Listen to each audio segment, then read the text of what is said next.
Me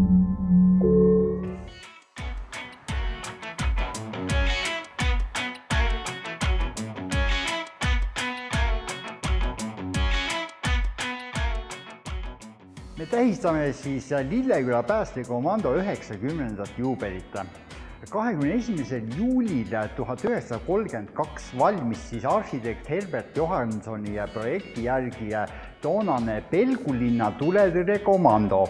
Tegemist on ainulaadse hoonega, kuna ta valmis just kutselistele tuletõrjujatele, esimene Eestis kutseliste tuletõrjujate tuletõrjehoone.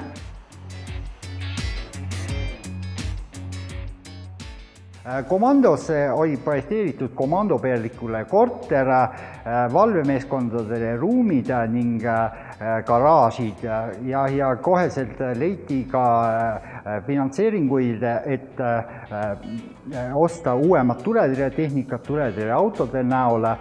Aja möödudes ka siiamaia tulid vabatahtlikud päästjad siis noorte meeste tuletõrjekomando näol ja nendel oli ka oma auto ja oma garaažiboks siis kõige äärmine siin Mustamäe poolne.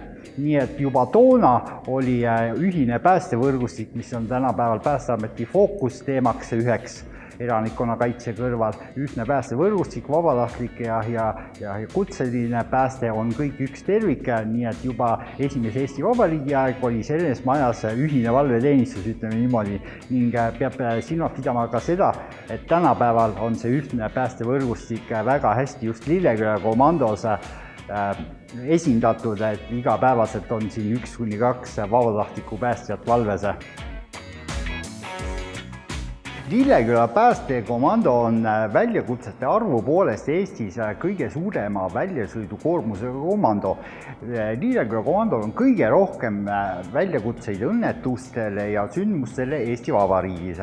Lilleküla komandol on lisaks 2 põhiautole ka kõrguses päästevõimekus redelauto näol ning Lilleküla komando peamised erivõimekused on keemiapääste ja varingupääste.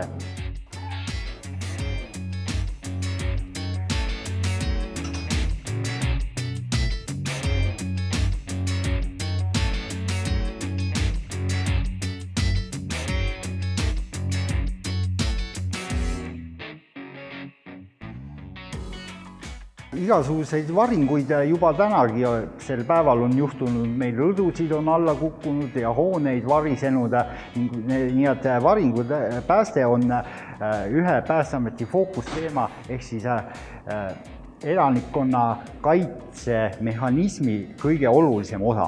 Lilleküla komando meeskond suudab toestada hooneid ning rusude alt välja kaevata inimesi, kasutades selleks tänapäeva kõige moodsamat tehnikat ja mitte vähem oluline ei ole väljaõpe. Kogu aeg peab oma teadmisi lihvima ning harjutustes teadmisi siis ka füüsiliselt proovile panema. Päästjad peavad olema väga heas vormis ja sellepärast, et kõik see päästevarustus kaalub omajagu ning et rususid eemaldada selleks kulub tunde ja sellepärast on ka Lilleküla komandos loodud väga moodne jõusaal, spordisaal, treeningsaal, kuidas keegi nimetab, et siis hoida ennast füüsiliselt väga heas vormis.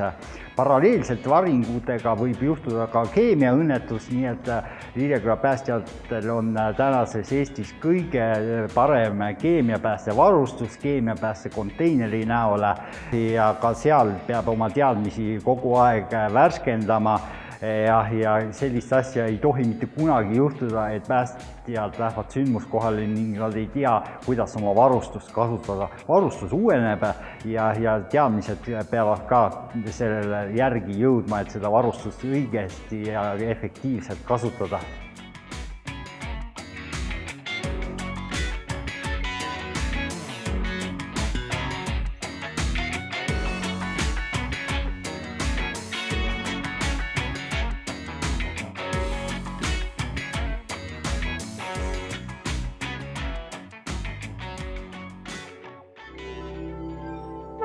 Thank you.